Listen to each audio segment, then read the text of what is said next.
Timer ఉంటుందండి. టైమర్కి వచ్చేటప్పటికి back సైడ్లో ఈ చిన్న డెస్కెల్లో ఉంటుంది. దీన్ని టెస్టర్తో కానీ దేంతో పట్టుకొని ఇలా లేపితే తెలుస్తుంది, డెస్క్ వచ్చేస్తుంది. ఇది పట్టుకొని లాగితే సరిపోతుంది.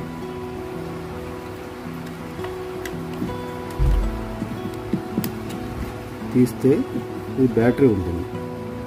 ఈ బ్యాటరీ వచ్చేటప్పుడు 2032 అని బ్యాటరీ నెంబరు.